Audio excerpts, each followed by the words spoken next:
இன்றைக்கி டேஸ்ட்டான பன்னீர் பட்டர் மசாலா எப்படி செய்யலான்னு பார்க்கலாம் வாங்க. அதுக்கு வந்து கடாய் நல்லா சூடானதுக்கு எடுத்து எண்ணெய் சேர்த்துக்குங்க. எண்ணெய் நல்லா சூடானதுக்கு எடுத்து 1 ஸ்பூன் சீரகம், பட்டை, சோம்பு இதெல்லாம் சேர்த்துட்டு நல்லா பொரிய விட்டுக்குங்க. 2 பெரிய வெங்காயத்தை நல்லா வந்து வதக்கி எடுத்துக்கோங்க.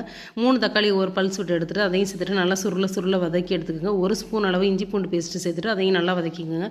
இந்த நேரத்தில் 1/4 ஸ்பூன் மஞ்சத்தூள், 1 spoon Kashmiri chilli powder, 2 spoon மல்லித்தூள், 1 ஸ்பூன் ஜீரகத்தூள் சேர்த்துட்டு நல்லா வந்து வதக்கி எடுத்துக்கோங்க. கொஞ்சமாக தண்ணி விட்டுட்டு மசாலாவோட பச்சை வாசனை போகிற அளவுக்கு வந்து வதக்கி எடுத்துக்கோங்க. இந்த நேரத்தில் கொஞ்சமாக வந்து பருப்பு பேஸ்ட் அரைச்சி அதையும் சேர்த்துக்கலாம். இப்போ வந்து தேவையான அளவு உப்பும் 1 ஸ்பூன் ஜீனியும் சேர்த்துட்டு கொஞ்சமாக தண்ணி விட்டுட்டு நல்லா கொதிக்க விட்டுட்டு மூடி போட்டு 5 மினிட்ஸ் அளவு வந்து மூடி வச்சிடலாம். இப்போ வந்து நம்ம வச்சிருக்க எல்லாம் சேர்த்து விட்டுட்டு நல்லா கலந்துடலாம். லாஸ்ட்டாக வந்து கஸ்தூரி மேத்தி வந்து நல்லா கசக்கி அதையும் சேர்த்துக்கலாம். தேவையான அளவு வந்து பட்டர் சேர்த்துக்கணும். லாஸ்ட் இந்த ரெண்டும் ரொம்ப இம்பார்ட்டன்ட், கண்டிப்பாக வந்து சேர்த்துக்கணும்.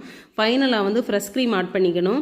ரெஸ்டாரண்ட் ஸ்டைலில் சும்மா டேஸ்ட்டான பன்னீர் பட்டர் மசாலா வந்து அவ்வளோ டேஸ்ட்டாக இருக்கும். இந்த ஸ்டைலில் வந்து செஞ்சு பாருங்கள், சூப்பராக இருக்கும் டேஸ்ட்டு. தேங்க்யூ ஃபார் வாட்சிங்.